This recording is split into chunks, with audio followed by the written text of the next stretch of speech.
네, 오늘 하고 다음 주는 저희가 창세기 1장, 2장을 좀 잠깐 요한복음을 멈추고 살펴보겠습니다. 창세기 1장인데요. 창조와 나라는 제목으로 한번 창세기 1장을 한번 살펴봤으면 해서 준비를 했고요. 대체로 우리가 성경 읽기를 다 이제 한두 번씩은 시작하거나 시도를 해보셨을 텐데 그러다 보면 제일 먼저 읽는 게 창세기 1장이고 그래서 끝까지 가지 못하는 경우 항상 창세기 1장은 언제든 저희가 읽어요.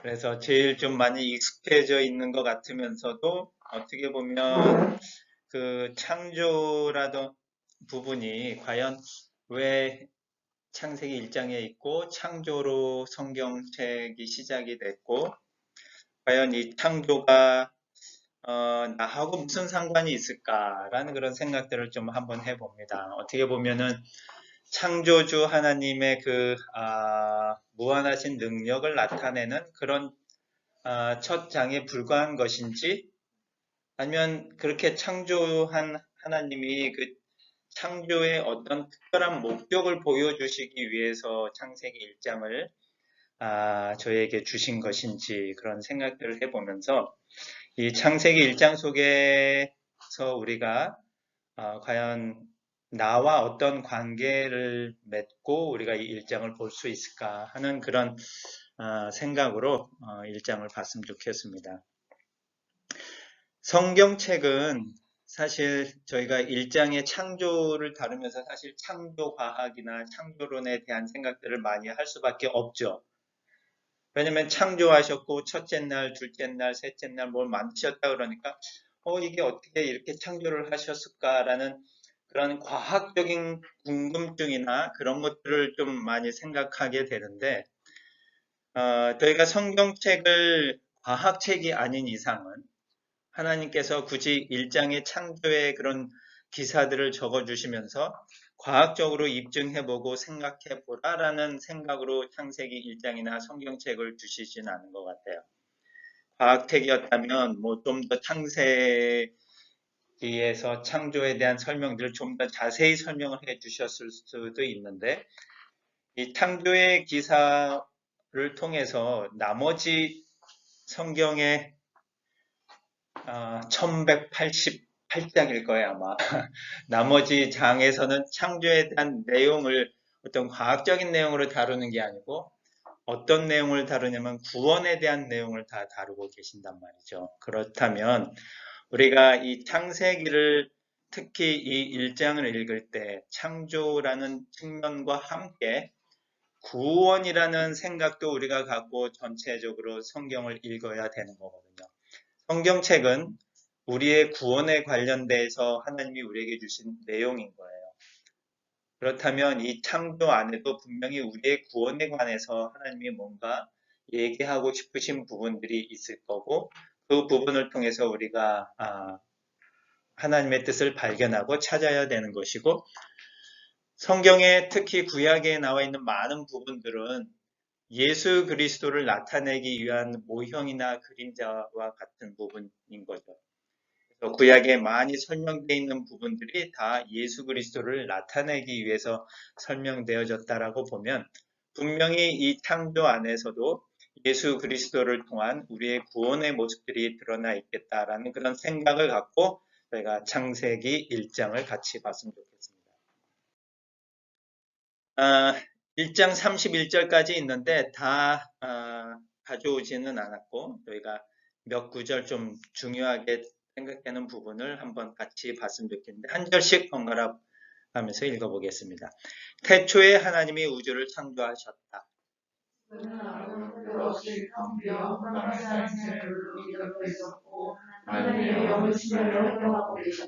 그때 하나님이 빛이 있으라 하고 말씀하시자 빛이 나타났다. 바다의 고기와 공중의 새와 가축과 모든 것과 땅에 기어다니는 모든 생물을 지어야 하자 하시고 자기 모습을 닮은 사람 곧 남자와 여자를 창조하셨다. 그리고 하나님은 그들을 축복하여 이렇게 말씀하셨다. 너희는 많은 자녀를 낳고 번성하여 땅을 가득 채워라. 땅을 정복하라. 바다의 고기와 공중의 새와 땅의 모든 생물을 지배하라. 네, 창세기 1장에 나와 있는 부분 중에서 몇 구절만 제가 좀 같이 나누려고 준비를 했습니다. 자, 일단 전체적인 결과를 한번 보면 창조할 때 첫째 날 빛을 만드셨고, 둘째 날 하늘을 만드시고, 셋째 날에는 땅과 바다와 채소와 나무를 만드셨고, 넷째 날에는 해와 달과 별을 만드셨고, 다섯째 날에는 물고기와 새를 만드시고, 여섯째 날에는 동물과 사람을 만드시고, 마지막에 일곱째 날에 안식하셨습니다. 요 부분이 이제 겉으로 드러나 있는 창세기의 1장의 창조의 순서인 거죠. 그래서 첫째 날 뭐 만드셨고 순서에 대해서도 막 생각을 하고 뭘 만드셨나 막 그런 부분에 대해서도 좀 많이 공부하고 그랬던 것 같아요. 물론 이런 순서에도 어떤 계획들이 다 있었겠죠. 근데 이 창조가 과연 나와 무슨 관계가 있을까라는 생각으로 저희가 1장을 한번 읽어봤으면 좋겠습니다. 멋있는 집이 있는데 여러분들이 이런 집을 지으려고 계획할 때 다 계획을 하시죠. 그리고 부탁되고 그냥 재료를 사다가 짓는 게 아니잖아요. 다 이런 멋진 집을 질 때 저희가 하는 일은 처음에 계획을 하고 설계도를 만들어서 어떻게 만들겠다라는 생각들을 다 하세요. 그렇죠? 마찬가지로 하나님께서도 이 거대한 원대한 이 우주 온 세상을 창조하실 때 계획을 다 하고 계셨을 것 같아요. 물론 말씀으로 창조하셨지만 그 안에 계획 없이 하나님이 일을 하시지는 않았을 거예요. 다 하나님이 일을 하실 때 그런 계획들을 갖고 일을 하시고 결과를 보시는 것을 봤을 때 에베소서 1장 4절에서 5절을 좀 저희가 같이 눈여겨봤으면 좋겠는데 하나님은 우리가 자기 앞에서 거룩하고 흠이 없게 하시려고 세상을 창조하시기 전에 라고 얘기하세요. 세상을 창조하시기 전에 어떠한 계획을 갖고 계셨다라는 의미가 되거든요. 그리스도 안에서 우리를 선택하셨습니다. 그리고 우리를 사랑하셨기 때문에 하나님은 예수 그리스도를 통하여 그분의 기뻐하시는 뜻을 따라 우리를 자기 자녀로 예정하셨습니다. 어떤 예정이라는 부분, 선택이라는 부분도 있지만 그 일을 행하신 적이 언제냐면 세상을 창조하시기 전에라는 뜻이에요. 창세기 1장 1절에 태초에 하나님이 천지를 창조하셨다라고 저희가 읽고 믿는데 그 천지를 창조하시기 이전에 세상을 창조하시기 전에 하나님이 어떤 계획을 하시고 있었는데 그 계획이 바로 우리를 선택하시고 자녀로 만드시고자 하는 그런 계획을 하셨어요. 그런 계획을 하시고 나서 하신 일이 창조라는 거죠. 이런 계획이 없이 하나님이 창조를 하신 게 아니고 우리를 자녀로 만드시려고 하시는 그런 계획을 갖고 또 그 계획 안에서 우리를 택하셨고 그 다음에 창조를 하셨다라고 하잖아요. 우리가 태중에 만들어지기 전에 하나님이 우리를 벌써 아시고 계획하시고 우리에게 생명을 주셨다라는 그런 여러 시편의 말씀들처럼 하나님이 창조를 하시기 전에 우리에 대한 계획을 하셨다라는 부분이 먼저 이루어졌다라는 것을 우리가 좀 유념해줘야 될 것 같아요. 그런데 이 여섯째 날에 보면은 우리를 언제 만드셨냐면 마지막 여섯째 날에 만드셨어요. 창세 전에 세상을 창조하시기 전에 계획을 하셨는데 만드신 거는 제일 마지막 날에 만드신 거예요.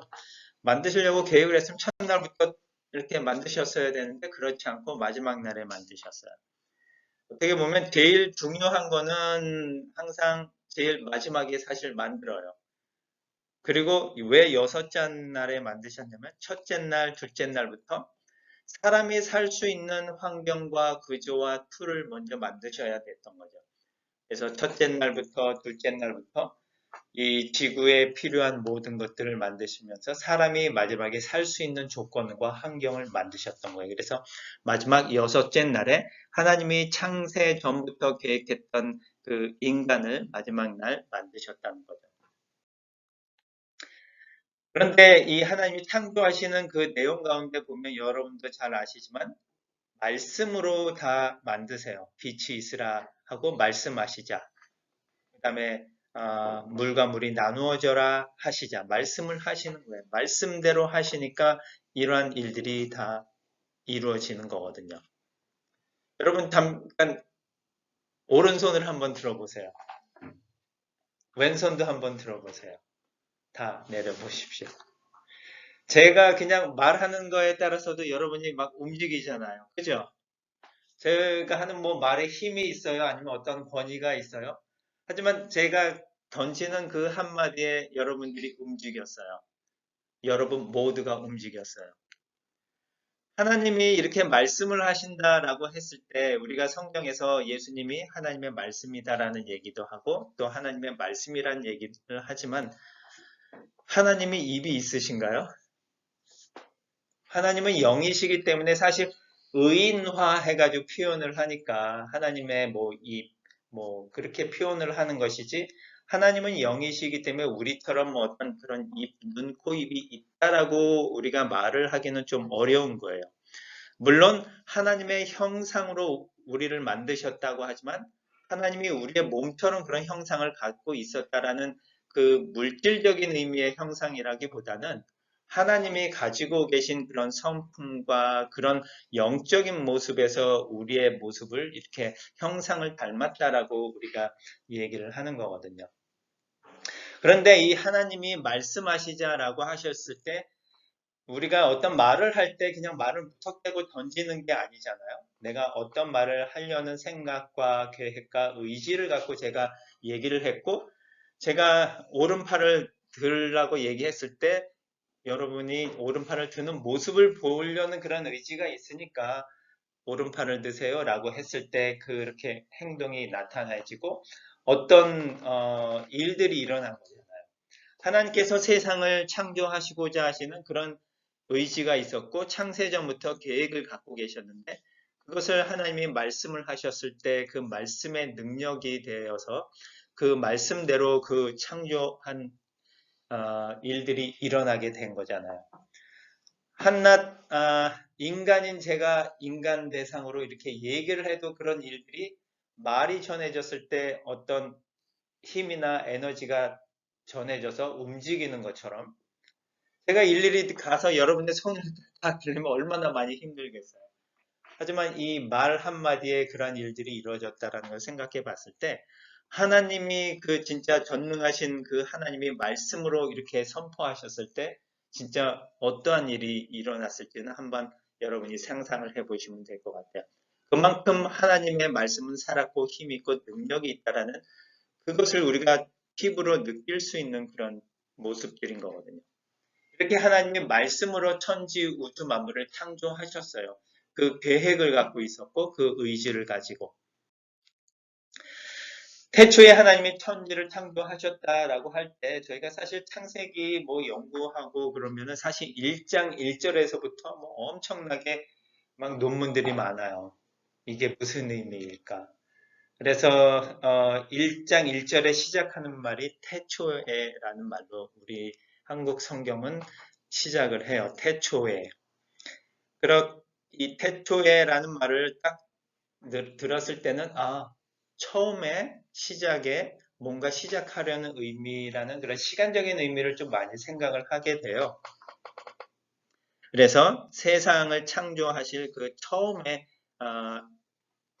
하나님이 온 세상을 창조하셨다라고 하는데 이 태초에가 영어로는 뭐 in the beginning 되어 있지만 원래 히브리어로는 베레시트라는 그런 말로 되어 있어요. 그래서 베라는 그런 전치사 같은 거하고 레시트라는 명사가 같이 붙어서 일종의 부사구 같은 거를 좀 만드는 거예요. 전치사구나 부사구를 만드는데 이것을 이제 원어에 여러 가지 뜻이 있는 거예요. 그 밑에 보면 제가 적어드렸잖아요. 레시트라는 그 히브리어 원어에 처음이라는 뜻이 있고 시작이라는 뜻도 있고 첫 열매라는 뜻도 있고 으뜸이라는 뜻도 있고 근본이라는 뜻도 있어요. 그리고 배라는 말은 영어로 뭐 아내라는 in이나 또 with라는 그런 뜻이 있는 말이거든요. 그것이 합쳐졌는데 이것을 이제 천지를 창조하니까 태초에 뭐 in the beginning 이렇게 다 번역을 하게 되는데 이제 여기에 여러 가지 번역에 대한 주장들이 나오는 거죠. 그래서 이 레시트라는 말이 물론 처음 시작이라는 뜻도 있지만 첫 열매라는 뜻도 있어요. 명사라는 의미로만 봤을 때 시작 또는 첫 열매라고 했을 때 우리에게 퍼뜩 들어오는 생각은 시작은 뭐예요? 시작과 끝은 예수님이 시작과 끝이라고 얘기하시잖아요. 나는 시작과 끝이요 알파와 오메가라고 얘기하시잖아요. 계시록 22장에 보면은 나는 알파와 오메가요 시작과 끝이라고 얘기하세요. 끝을 마무리하고 계시거든요. 근데 이 시작의 그 시작의 의미가 바로 예수님도 될 수 있는 거고요. 그다음에 첫 열매는 또 누구를 나타내냐면 예수님을 나타내세요. 부활 후의 첫 열매가 예수님이시거든요. 그래서 여기에 이 베레시트라는 말이 하나님이 우주를 창조하셨는데 시작과 함께 또는 첫 열매이신 예수님과 함께 창조하셨다라는 그런 의미도 충분히 해석이 가능한 거거든요. 단지 시간적으로 처음에라는 의미 말고도 하나님이 우주를 예수님과 말씀이 되신 예수님과 함께 창조하셨다라는 그런 의미도 충분히 가능한 이유가 있는데 요한복음에 보면 이 창조에 대한 말씀이 나와요. 물론 요한 1장에도 나오는데 요한 복음 1장에 보면 우주가 존재하기 전에 말씀 되시는 그리스도가 계셨다. 그분은 하나님과 함께 계셨으며 바로 그분이 하나님이셨다. 그리스도는 맨 처음부터 하나님과 함께 계셨고 모든 것은 그분을 통해서 창조되었으며 그분 없이 만들어진 것은 아무것도 없다라고 저희가 요한복음 1장에서 이 부분을 다뤘었거든요. 그리고 요한복음 14장 24절에도 보면 너희가 듣는 이 말은 내 말이 아니라 나를 보내신 아버지의 말씀이다라고 하면서 예수님이 말씀이라고 얘기하시고 천지 우주 만물을 창조하셨다라고 요한복음에 기록되어 있고 또 요한일서나 다른 부분에도 보면 이 천지가 예수님을 통해서 창조되었다라고 되어 있거든요. 그렇게 보면 태초에를 그냥 어떤 시간적인 시작이라는 의미라기보다는 시작이 되시고 끝이 되신 또 첫 열매 되시고 그 다음에 말씀 되신 예수님을 말하는 게 아닌가라고도 우리가 해석을 할 수가 있고 이 천지를 창조하실 때 하나님이 말씀으로 창조하셨다라고 하잖아요. 하나님의 말씀인 이 예수 그리스도를 통해서 천지를 창조하셨다라는 그런 의미가 되는 겁니다. 그래서 하나님이 천지 우주 만물을 창조하셨을 때 예수님과 예수님을 통해 예수님으로 말미암아 이 우주를 창조하셨다라는 그 의미가 들어있는데 그 속 안에는 왜 예수님을 통해서 이 천지를 창조하셨는가? 예수 그리스도가 이 땅에 오신 이유는 우리에게 생명을 주시고 우리를 구원해 주시려는 그 의미밖에는 없는 거거든요. 예수님이 우리하고 뭐 그냥 어디 소풍 가고 놀려고 이 땅에 내려오신 게 아니고 죽었던 우리를 생명을 주셔서 살려서 구원하시려고 오신 거거든요. 그 예수 그리스도께서 창세전부터 그 계획 가운데 우리를 자녀 삼으시려고 하는 그 계획을 갖고 이 천지 우주 만물을 창조하셨다라는 그 의미가 창세기 1장에 들어있는 말씀입니다. 말씀으로 우주를 창조하신 하나님이 우리에게 말씀하셨는데 아까 에베소서 1장 4절 5절 읽었잖아요. 세상을 창조하시기 전에 그리스도 안에서 우리를 택하셨고 우리를 자녀로 삼으셨습니다. 그 계획을 가지시고 천지 우주 만물을 창조하셨어요. 세상을 왜 창조하셨는지 아세요? 바로 여러분을 자녀 삼으시고자 하시는 그 계획을 이루시기 위해서 이 천지 우주 만물을 창조하신 거예요.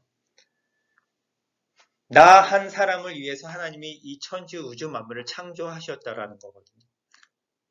엄청난 일인 거예요. 하나님이 이 천지 우주 만물을 만드시고 거기에 너무 심심해서 여러분을 그냥 만들어서 넣으신 게 아니고요.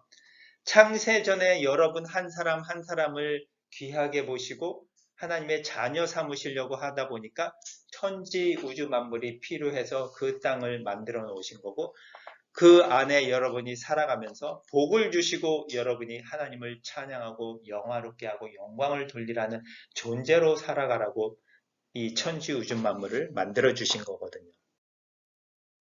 2절에 보면 태초에 하나님이 천지를 창조하셨고, 2절에 지구는 아무 형태도 없이 텅 비어 흑암에 쌓인 때 물로 뒤덮여 있었고 하나님의 영은 수면에 활동하고 계셨다. 물론 1절과 2절만 갖고도 엄청나게 할 말들이 많아요. 창조에 대해서 1절이 과연 뭐 원창조를 말하는 건지, 2절이 어떤 의미를 말하는 건지, 그런 의미도 있지만 그것보다 여러분하고 같이 보고자 하는 부분이 2절인데, 천지 우주 만물을 창조하신 그 시작의 부분에 아직 질서들이 안 잡혀 있는 거죠. 눈으로 보이는 이 우주 만물을 만드셨지만 그 형태가 없었고 텅 비어 있었고 흑암에 쌓인 모습이었어요. 그런데 이 창조를 우리가 구원이라는 의미로 해석을 하면서 접근을 하다 보면 하나님이 우리를 만든 것도 창조잖아요. 하나님이 우리 인간을 만드시는 그런 모습도 창조인데, 구원의 과정 속에 우리가 아직 구원받기 전의 모습은 이런 모습인 거예요. 흑암에 쌓여 있는 모습이고 뭔가 공허하고 텅 비어 있는 것 같고 혼란 가운데 있는 모습들이 우리의 모습입니다. 물론 구원을 받고 우리가 살아가면서도 우리가 다분히 느낄 수 있는 그런 감정이나 그런 모습들인 거예요. 나는 늘 기쁘다. 나는 늘 뭔가 충만해 있다라는 느낌을 사실 우리가 갖고 살아갈 수 없고, 항상 뭔가 부족한 느낌, 뭔가 채워져야 되는 느낌, 뭔가 나를 도와주는 분이 필요하다는 그런 생각과, 어떨 때는 어둠 가운데 앞이 보이지 않는 그런 어려움 가운데 있다라는 느낌들을 우리는 많이 하고 있습니다. 그러한 모습에 쌓여 있는 우리의 모습을 창조의 그런 2절의 말씀을 통해서 우리의 모습을 대변해 주고 있고, 우리의 모습을 이렇게 겹쳐서 보여주시는 것 같아요. 창조하시는 모습 가운데 우리를 창조하고 완전한 인간으로 만들어 가시지만, 그 완전한 인간은 하나님이 우리를 6일째 만들어 놓으셨을 때 물론 보시고 좋았다라고 하지만, 완전한 인간의 상태로 가기에는 우리가 타락하고 또 그 뒤에 일들이 있어서 하나님 앞에 완전한 인간으로 우리가 서기에는 아직 좀 부족한 점이 많은 거죠. 그런 과정 가운데 있는 우리의 모습이 바로 2절에 있는 모습이 아닌가 합니다. 그럴 때 3절에 하나님이 제일 하신 일이 뭐냐면 빛이 있으라라고 말씀하셨어요. 요한복음 1장의 4절과 5절, 9절, 12절에 보면 4절부터 저희 다 같이 한번 읽어봅시다. 그리스도 안에 생명이 있었으니 이 생명은 인류의 빛이었다. 이 빛이 어둠 속에서 빛나고 있었으나 어둠이 이 빛을 깨닫지 못하였다.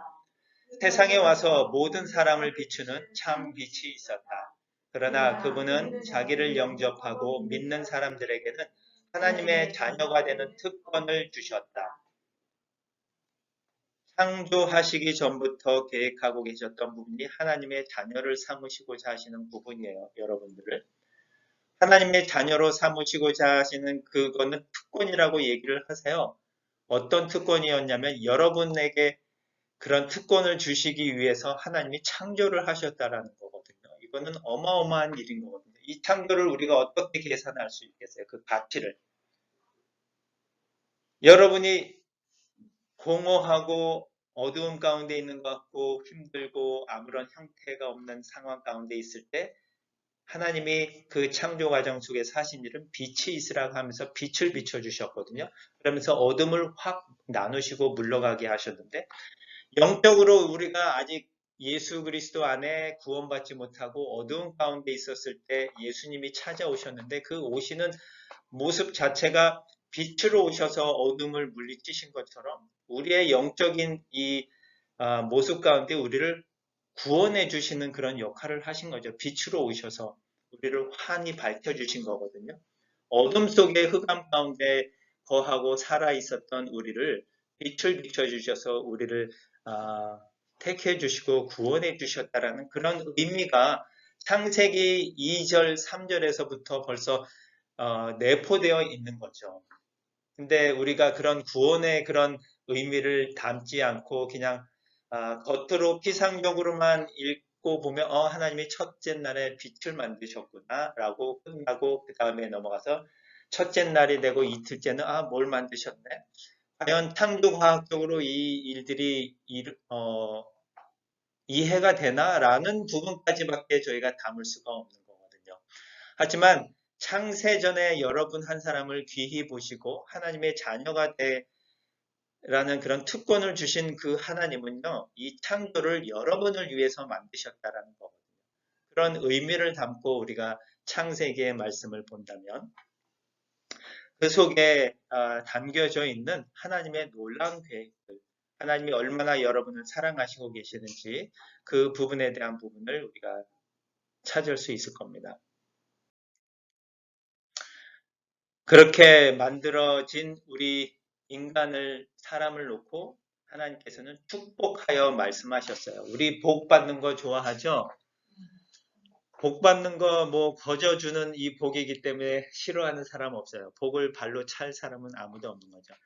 그 사람에게 하나님이 만드시고 창조하시고 축복하였어요. 복을 주셨어요. 그런데 그 복이 사실 우리가 생각하는 복하고는 좀 틀려요. 우리가 생각하는 기본적인 첫 번째 복은 물질이에요. 물질을 많이 주시는 게 우리의 복인데 하나님이 주신 복은 조금 틀린 것 같아요. 많은 자녀를 낳고 번성하여 땅을 가득 채워라. 땅을 정복하라. 바다의 고기와 공중의 새와 땅의 모든 생물을 지배하라. 어떻게 보면 그 생명력을 갖고 그 생명을 갖고 이 땅을 다스리고 지배하라라는 그런 명령을 주신 거죠. 일종의 복이 그런 의미인 거거든요. 나중에 이 복에 대해서는 좀 더 깊이 볼 시간이 있겠지만 이 의미 안에는 사실 많은 내용들이 담겨져 있는 건데 제가 나누고자 하는 부분은 여러분을 귀하게 여기셔서 창조하시고 여러분에게 복을 주셨다라는 겁니다. 그 복이 하나님이 생각하시고 주신 복하고 우리가 생각하는 복하고는 물론 차원이 어마어마하게 틀려요. 우리는 너무도 그냥 피상적인 그 복밖에 구하지는 않는데 하나님은 그거에 더해서 어마어마한 것을 주시고자 하십니다. 아주 훌륭하였다 이 말은 뭔가 좀 더 하나님이 인간적인 감정으로 따지면 격앙된 표현인 거죠. 너무 좋아서 아주 훌륭하였다라고 이렇게 얘기하시는 거거든요. 여러분 한 사람 한 사람이요. 하나님이 만드시고 그런 표현을 하신 거예요. 여러분들을 부모님이 딱 아기를 낳고 그 느끼는 감정만큼이나 하나님이 표현하신 거죠. 너무 보기에 좋았고 또 아주 훌륭하였다라고 표현할 정도예요. 어떻게 보면 여러분 한 사람 한 사람이 다 100점짜리라는 그런 얘기인 거거든요. 하나님 편에서는 100점짜리인 여러분들입니다. 그 100점짜리인 여러분들을 보고 하나님이 느끼셨을 또 그 표현을 여러분들이 좀 이해를 한번 하실 수 있으면 좋았어요. 아주 훌륭하였다. 그리고 이사야 43장의 말씀으로 같이 마무리를 했으면 좋겠는데 다 같이 한번 읽어보겠습니다. 너를 창조하신 여호와께서 말씀하신다. 너는 두려워하지 말아라. 내가 너를 구원하였고 내가 너를 지명하여 불렀으니 너는 내 것이다. 내가 너를 소중하고 귀한 존재로 여겨 너를 사랑하고 있으니 내가 다른 민족을 희생시켜서라도 내 생명을 구하겠다. 그들은 다 내 백성이며 내 영광을 위하여 내가 창조한 자들이다. 아멘. 어떤 분이 말씀하셨는지 아세요? 누가 말씀하셨어요? 여호와께서는 그 앞에 뭐라고 되어 있어요? 너를 창조하신 여호와 하나님이십니다. 하나님이 말씀하셨는데요. 어떤 하나님이셨냐면 여러분 한 사람을 창조하신 분이세요. 언제 이 창조를 하셨냐면요. 창조하시기 전에 계획을 하셨던 그 하나님이세요. 여러분 한 사람을 얼마나 소중하게 생각하고 계셨으면 미리 창조하시기 전에 계획을 하시고 그 창조하신 하나님께서 여러분에게 말씀을 하시는 겁니다. 두려워하지 말고 내가 너를 구원하였고 너를 지명하여 불렀다라고 하시면서 너는 내 것이라고 말씀하십니다. 창조 전부터 계획하셨던 그 하나님이라면 그 창조물에 대한 애착이 얼마나 어마어마하겠어요. 창조 전에 선택해서 내 것이라고 만드셨던 그 하나님이 천지 우주 만물이 필요해서 창조하신 분이거든요. 얼마나 소중하고 귀한 존재인지는 여러분의 상상 이상입니다.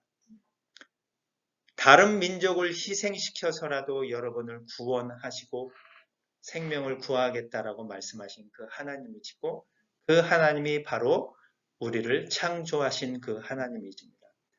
창세기 1장에서부터 창조에 대한 설명을 하시고 말씀을 나누시지만 그거는 우리가 눈에 보이는 세상을 창조하시기 하시는 그 하나님의 모습 이전에 우리를 선택하시고 하나님의 것으로 부르시고 또 계획하셨던 그 하나님이십니다. 여러분 한 사람에 대한 그 소중하고 귀한 존재라는 것 여러분 늘 기억하시고요. 그 하나님이 다 여러분을 백성 삼으시고 하나님의 영광을 위해서 창조하신 분이라는 그런 자부심 또 그러한 여러분의 존재감 갖고 살아가시면 좋겠습니다. 그 하나님의 말씀이요. 창세기 1장에서부터 여러분에 대한 존재감들, 여러분에 대한 귀한 존재와 소중함으로 여기는 모습들이 많이 담겨 있습니다. 그 모습 잘 기억하시고 이 한 주간도 승리하고 또 감사하는 마음으로 살아갔으면 좋겠습니다. 기도하겠습니다.